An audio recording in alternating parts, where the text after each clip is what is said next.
ถึง 16 นาฬิกานะครับพื้นที่ชุมชนในเขตกรุงเทพมหานครและปริมณฑลจำนวน 6 จุดบริการได้แก่ลานพระบรมราชานุสาวรีย์รัชกาลที่ 1 วัดบัวขวัญพระอารามหลวงวัดพระราม 9 วัดหน้ากลางวรวิหารวัดนาวงศ์และบ้านมานังคศิลาส่วนพื้นที่ชุมชนเขตพระราชฐานตามภูมิภาคจะอาสาให้บริการเปลี่ยนถ่ายน้ำมันเครื่องซ่อมเครื่องใช้ไฟฟ้าและตัดผมได้แก่พระตำหนักสิริยาลัยจังหวัดพระนครศรีอยุธยาโรงเรียนวังไกลกังวลในพระบรมราชูปถัมภ์ฝั่งปฐมจังหวัดประจวบคีรีขันธ์โรงเรียนนายวัฒนาจังหวัดสกลนครลานประตูท่าแพจังหวัดเชียงใหม่และพระตำหนักทักษิณราชนิเวศจังหวัดนราธิวาสบุริมพัฒน์สอนการรายงาน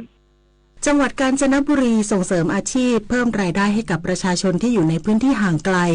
เชิญชวนประชาชนนักท่องเที่ยวเลือกซื้อผลิตภัณฑ์มูลนิธิส่งเสริมศิลปาชีพที่กองพลทหารราบที่ 9ว่าที่ร้อยตรีสุภมงคลบูชาไถ่เทศรองผู้ว่าราชการจังหวัดกาญจนบุรีเปิดเผยว่าด้วยกองพลทหารราบที่ 9 สมาคมแม่บ้านทหารบกสาขากองพลทหารราบที่ 9 กำหนดออกร้านจำหน่ายผลิตภัณฑ์มูลนิธิส่งเสริมศิลปาชีพถึง 2 ธันวาคม 2567 นี้ตั้งแต่เวลา 9 นาฬิกาถึง 21 นาฬิกาที่บริเวณข้างศูนย์ฟิตเนสกองพลทหารราบที่ 9 เพื่อสร้างอาชีพเสริมเพิ่มรายได้ให้กับราษฎรที่อยู่ในพื้นที่ห่างไกลภายในร้านจำหน่ายผลิตภัณฑ์มูลนิธิส่งเสริมศิลปาชีพอาทิผ้าไหมผ้าฝ้ายผ้าไหมแพรวาและผ้าชนิดอื่นๆอีกมากมายรวมถึงยังมีผลิตภัณฑ์โอบอบของทางชมรมแม่บ้านค่ายสุรศรีจังหวัดกาญจนบุรีจึงขอเชิญชวนประชาชนและนักท่องเที่ยวร่วมสนับสนุนเลือกซื้อสินค้าที่มีคุณภาพในราคาย่อมเยาซึ่งรายได้จากการจำหน่ายจะนำขึ้นทุนเกล้าทุนกระหม่อมถวายในโครงการมูลนิธิส่งเสริมศิลปาชีพโดยไม่หักค่าใช้จ่ายทั้งสิ้นธิดาทิพย์ ผอมมะริ สวท.กาญจนบุรีรายงานททท.สำนักงานเลยหนุนผู้ประกอบการวิสาหกิจชุมชนและเกษตรกรผู้ปลูกกาแฟในจังหวัดเลยเตรียมจัดกิจกรรมกระตุ้นการท่องเที่ยวและขยายช่องทางการตลาดกับงาน Coffee Fest at เลย 2024 EP 3นายจริยธรสูงหูผู้อำนวยการการท่องเที่ยวแห่งประเทศไทยสำนักงานเลยเปิดเผยว่าททท.สำนักงานเลยเตรียมจัดงาน Coffee Fest at เลย 2024 EP 3ในระหว่างวันที่ 6 ถึง 8 ธันวาคม 2567 บริเวณลานจอดรถพระธาตุศรีสองรักอำเภอด่านซ้ายจังหวัดเลยเพื่อเพิ่มช่องทางการตลาดให้กับผู้ประกอบการวิสาหกิจชุมชนและเกษตรกรผู้ปลูกกาแฟรวมทั้งกระตุ้นการท่องเที่ยวในพื้นที่ภายในงานมีกิจกรรมมากมายที่คนรักกาแฟไม่ควรพลาดเช่นการดื่มรสกาแฟจากร้านกาแฟชื่อดังหลากหลายสไตล์กิจกรรมสาธิตการชงกาแฟจากบาริสต้ามืออาชีพนอกจากนี้ยังมีโซนกิจกรรมอื่นๆที่น่าสนใจทั้งโซนศิลปะและกิจกรรมเวิร์กช็อปสอนการวาดภาพด้วยกาแฟบูธสินค้าของที่ระลึกงานคราฟต์และจำหน่ายผ้าทอพื้นเมืองตลอดจนสินค้าชุมชนสุติรักษ์ อัยจักรทีมข่าวสวทเลยรายงานปิดท้ายที่ผลการแข่งขันฟุตบอลพรีเมียร์ลีกอังกฤษนิวคาสเซิลแพ้เวสต์แฮมยูไนเต็ด0-2จบข่าววโรกาสมังกรพิษอ่านรับฟังข่าวครั้งต่อไปเวลา 7 นาฬิกาติดตามข่าวที่นำเสนอไปแล้วได้ที่ www.thainews.prd.go.th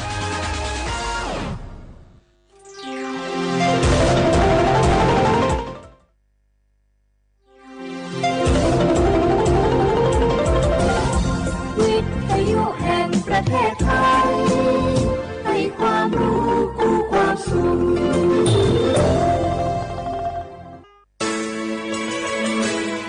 สถานีวิทยุกระจายเสียงแห่งประเทศไทยจังหวัดเชียงใหม่ AM 1476 กิโลเฮิรตซ์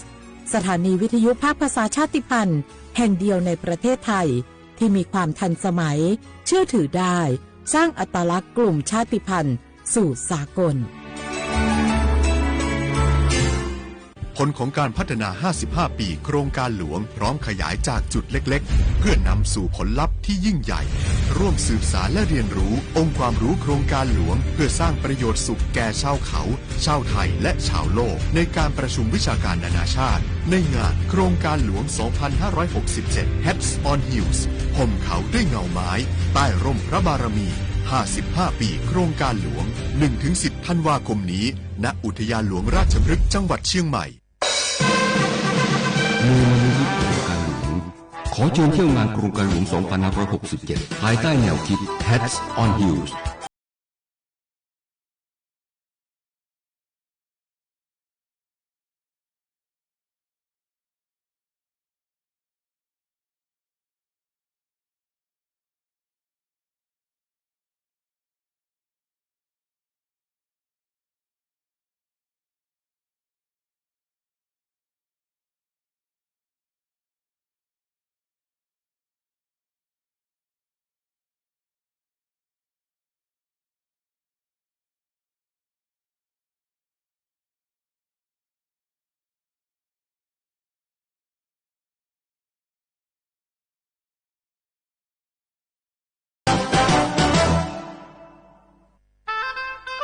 มูลนิธิกรุงการหลวงขอเชิญประสบนิกรชาวไทยร่วมเฝ้าทูลละอองธุลีพระบาทรับเสด็จพระบาทสมเด็จพระเจ้าอยู่หัวและสมเด็จพระนางเจ้าพระบรมราชินีในโอกาสเสด็จพระดำเนินมาทรงเปิดงานกรุงการหลวง 2567 ในวันอาทิตย์ที่ 1 ธันวาคม 2567 เวลา 16 นาฬิกาณอุทยานหลวงราชพฤกษ์จังหวัดเชียงใหม่ขอเชิญเที่ยวงานกรุงการหลวง 2567 ภายใต้แนวคิด Hats on Heels ห่มเขาด้วยเงาไม้ใต้ร่มพระบารมี 55 ปีกรุงการหลวงชมนิทรรศการผลสำเร็จการพัฒนาพื้นที่สูงของประเทศไทยตลอดระยะเวลา 55 ปีสู่ความท้าทายโลกดีสนุกกับกิจกรรมเรียนรู้เสริมภูมิปัญญาดีอร่อยกับผลิตภัณฑ์ที่ดีต่อสุขภาพอาหารเครื่องดื่มชากาแฟกรุงการหลวงดีเพลิดเพลินรับลมหนาวสัมผัสความงดงามของพันไม้นานาชนิดเต็มทุกพื้นที่ในอุทยานหลวงราชพฤกษ์งานกรุงการหลวง 2567 ระหว่างวันที่ 1 ถึง 10 ธันวาคมนี้ที่อุทยานหลวงราชพฤกษ์จังหวัดเชียงใหม่ฟรีไม่เสียค่าผ่านประตูแล้วพบกันนะครับ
我们在我来买样了，还这个，那，一毛那一块都价格，我多少，把这块不多块，不多块了哈，这我是样的，aku ni cuma kecil ya,我是样的，我们这样。aku no ko kwaji ni be mi ya ho da mo la la ta khunu ni mi ya ma kwa有呢。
写画不来画画，你呢？触摸画你视摸，我历史我都知道画不了啊，我历史我ปากกากู我บรรยาธาจิมไมดะสถานีวิทยุกระจายเสียงแห่ง ประเทศไทยจังหวัดเชียงใหม่ยิมมือฉะยีระบบยีความถี่โงปัญญา AM ติตูลี่ฮาสิสโฉฮึกว่าตัวจับอาทิตาโวระบบไลฟ์ส่วนไงถ้าฟิบูว่าเฮอไลฟ์จะมายิเพบเฮอสวทเชียงใหม่ AM 1476กิโลเฮิรตซ์ที่ไลฟ์จะงานที่มูลเราไม่อยากเฮอหนีมุขวาหนีสามโมที่ยิมาเฮอหนีขวาด้วยแน่ๆที่ขวาที่มูลที่ขวานาทีเงี้ยขวาหนีเฮอนาเงี้ยสถิตงงานี่มีที่ยิงปัญญาเอาลิสูอาบ่าวปัญญาชื่อหาหนีจืดโฉนี่นี่มีที่ยิงมาเฮอโมนี่ยุโคนี่ตัวหนีจืดลิโคอาทิปัญญาว่าไทยอาบ่าวปัญญาสติหาหนีจืดโฉนี่นี่มีที่ยิงมาเฮอนาทียังไงวันอังคารที่26ไงเดือนพฤศจิกายนไงพศก็คือ2567ของมางงาที่นี่ไม่ฮะที่มูลว่าแบบเปิงหิ้วงาเนี่ยคืออิชิตควาติเดประกาศแจ้งเตือนยิ่งช่างไม่บางคนไม่อยากไม่ใช่ไม่ยากเธอธนาคารทกสบ้างยังไม่อยากแจ้งเตือนไม่ใช่ไงระวันมิชาชีไงมาสั่งว่าไม่ใช่มิชาชียากกว่าเธอตราสัญลักษณ์ไงธนาคารทกสธรรมแต่ยี่สร้างเพจปองฟิบยุปอชากุที่นี่คือเอาเวลาคือโทฟลางที่นี่คือว่าข้อความ SL คือสุฟลางย่ายิ่งจะมังโง่เป็นยาเฉพาะไงว่าเอาเขาที่ Facebook ยี่เพจมาช้ายังไง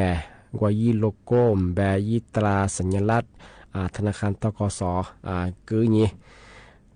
มาสั่งโง่เป็นยากล่องสิ้นปีไงเธอนี่จะ一个比嘛被这么和讲新兵人呀，不把我不懂以前我和去土也行到边和党也不行这边也和妈送ใจ不和咪过了不行他们和我一看一说和语文区不行noนี่เมรถทะเบียนว่าคือนี่เมว่าเป็นยังไงมาคือที่โฆษณายังมางอที่โปรโมทยังมาคือจอไปถึงตีถึงมางอเป็นยังคือเวลาคือโทรศัพท์ปรงเวลาโทรศัพท์เนี่ยคือโนยาแบบว่าลูกค้าไงก็หลายอย่างคือโนงโนธนาคารตัวขวาหรือที่เลยอยู่ก็หลังปุ๊บดูนี่สเลกโคจะปุ๊บงโนคนนี้แหละที่เลยแบบว่ากว่า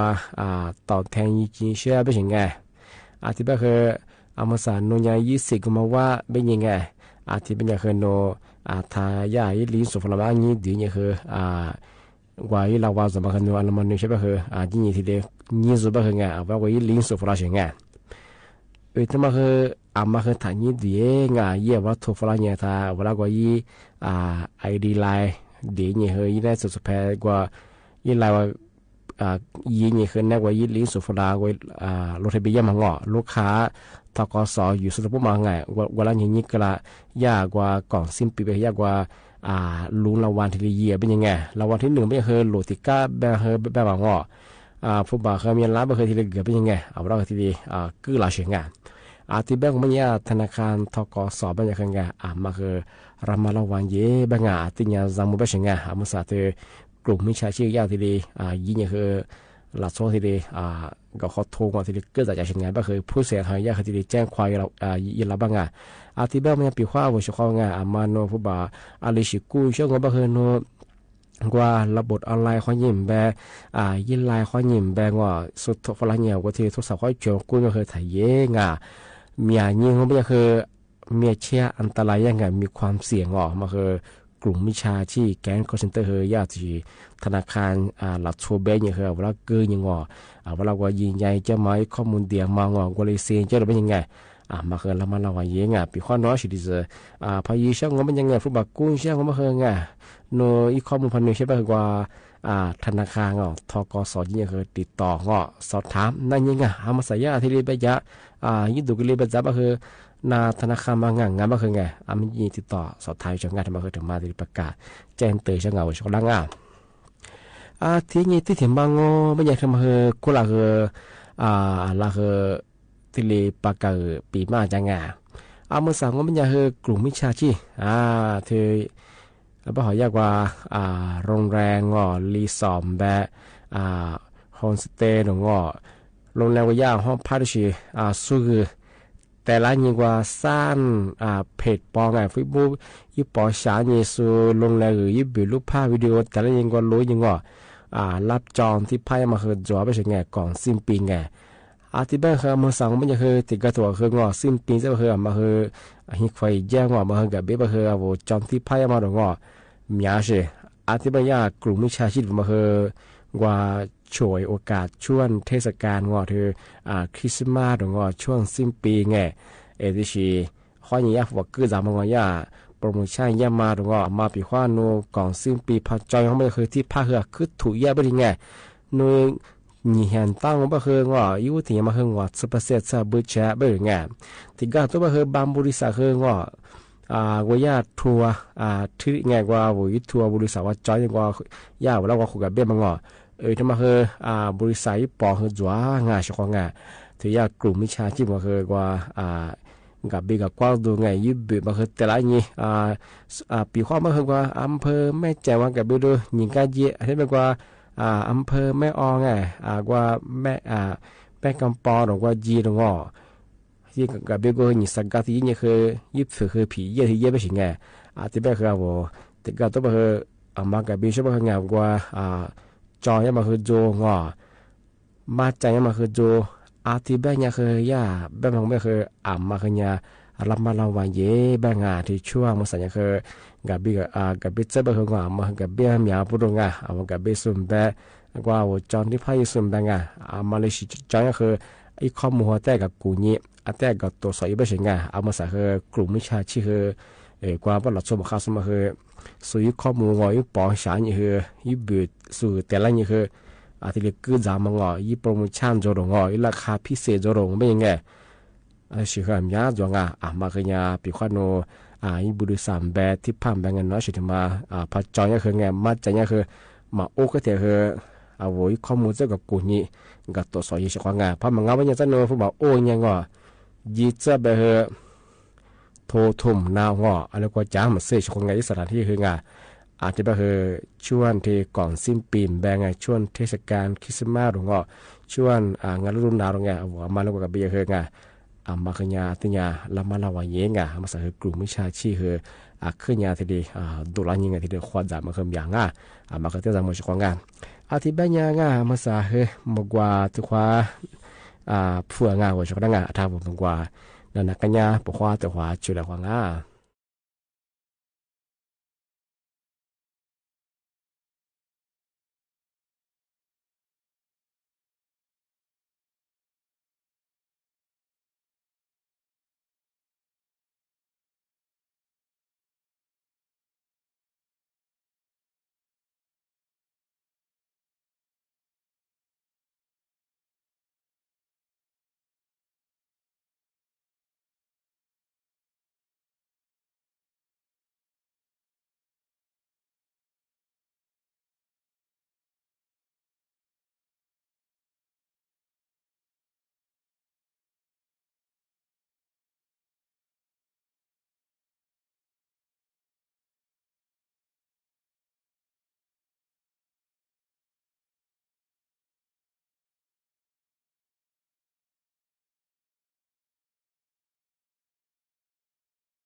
ที่มางอเป็นยังไงทำไมคือ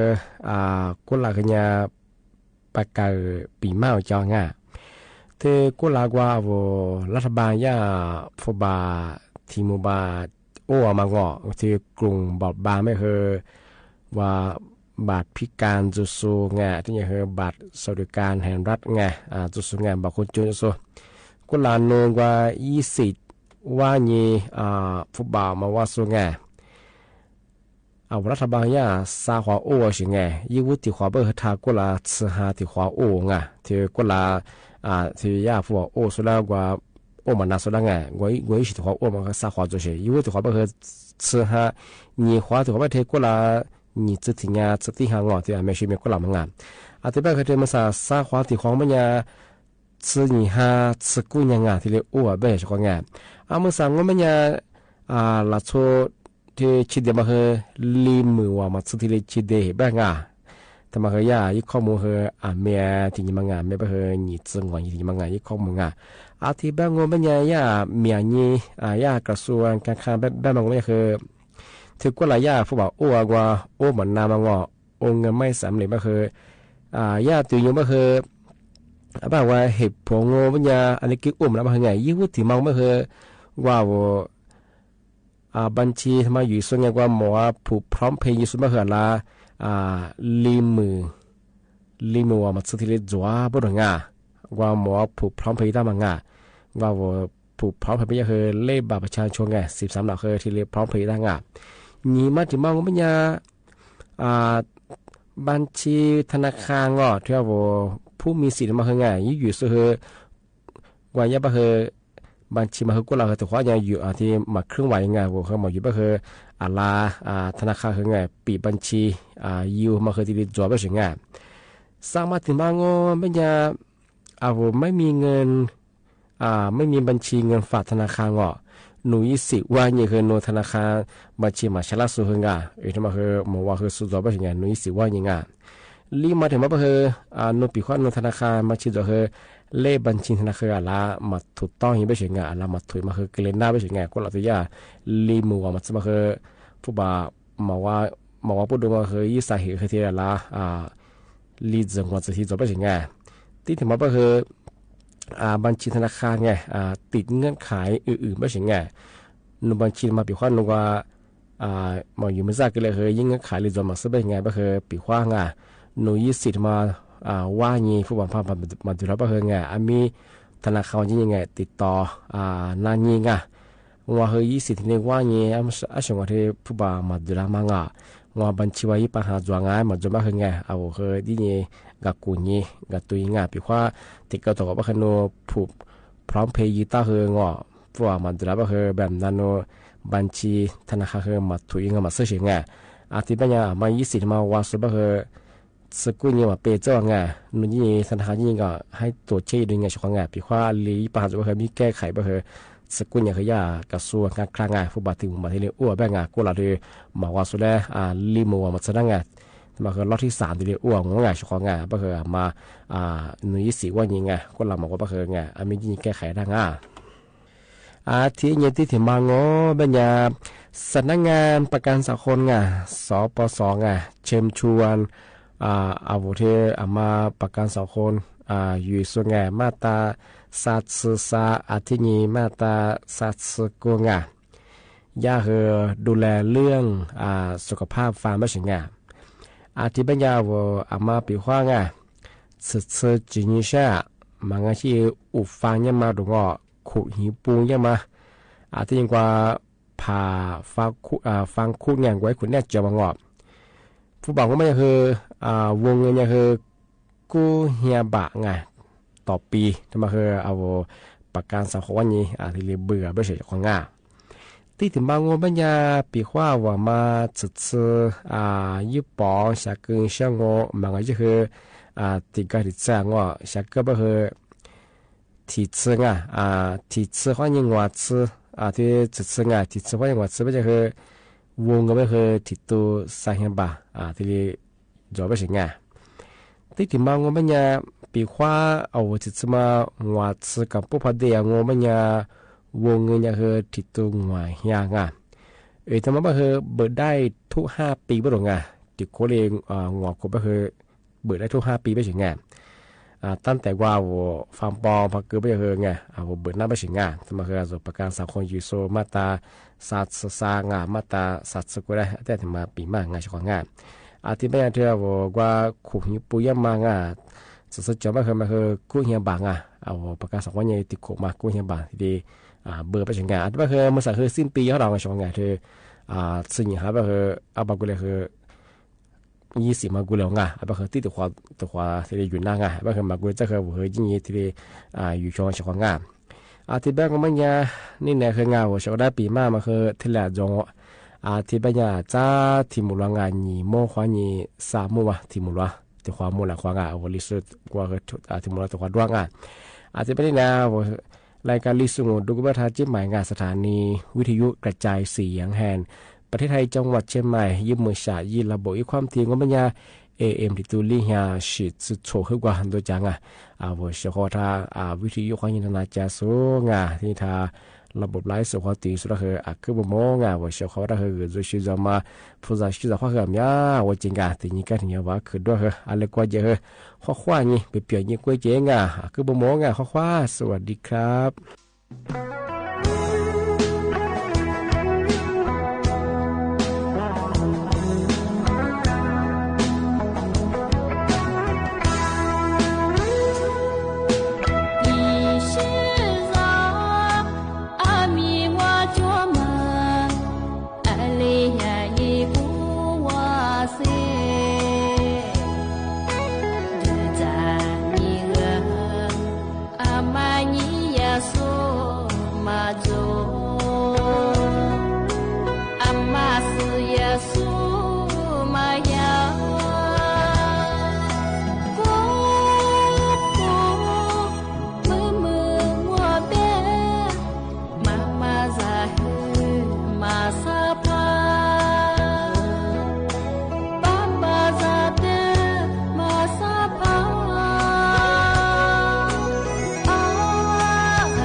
มี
谢谢你生，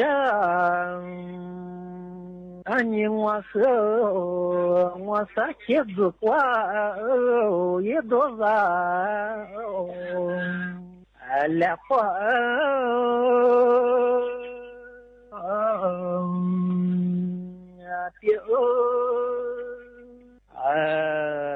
撒谎也难忘来月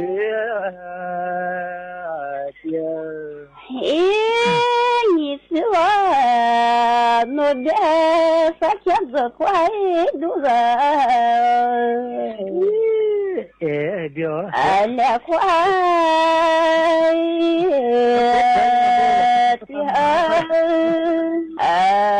也快路人来月的谢谢你们，你我和子挂来月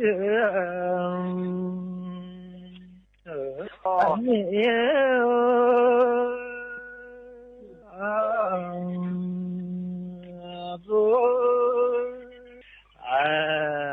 撒花来月的毛三呀我别拿我的个来快的嘛三爷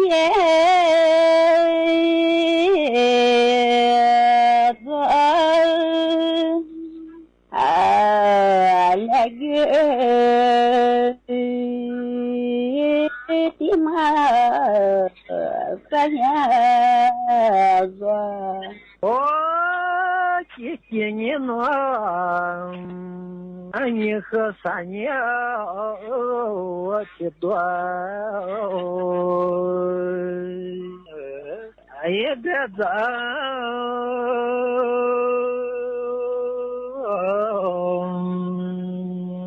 老三年也奇妙多天了你是我那边反应许多别在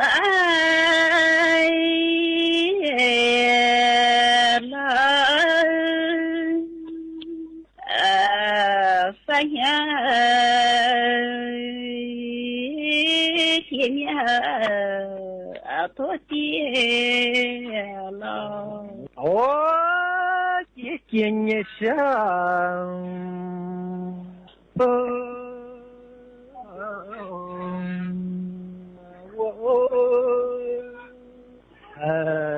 多天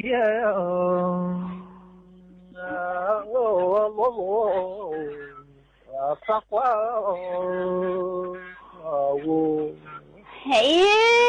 你是我那边的在门不怪我多点路也怪我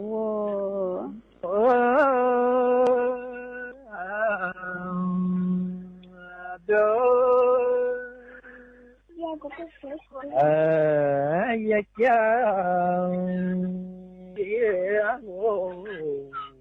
我们呀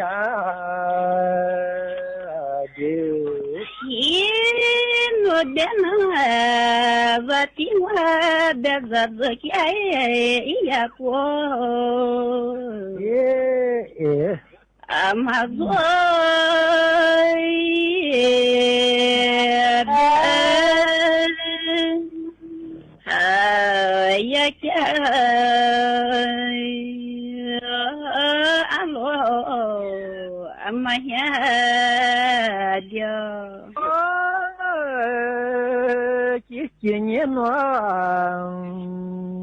我们你的自家也红，阿里啦，阿里，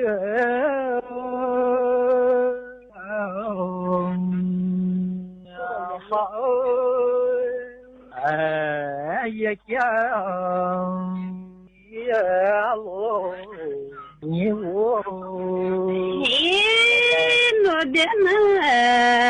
你和自家不和，还有那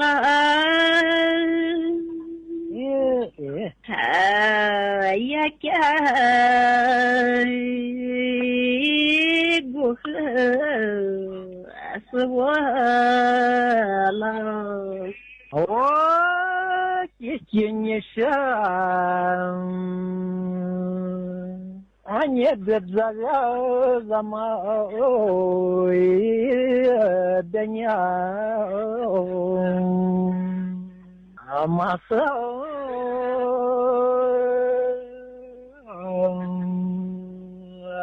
跑，怎么？的鸟马过嘿，我的那我的这个怎么的呀？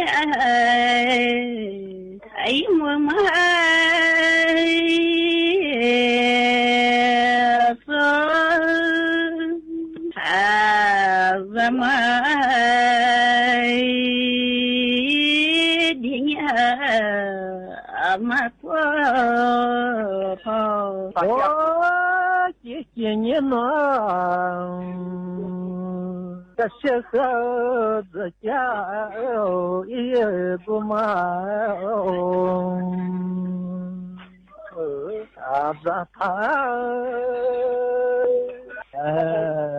也叫也不忙。子他我的那你和自家不忙，子他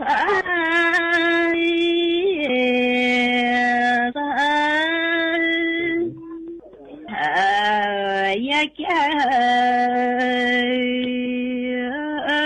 不忙，子他多。谢谢你生，这时候默默自家不谢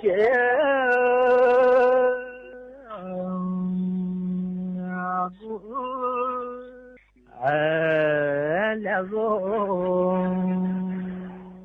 也叫世界你说我的你自家不甜。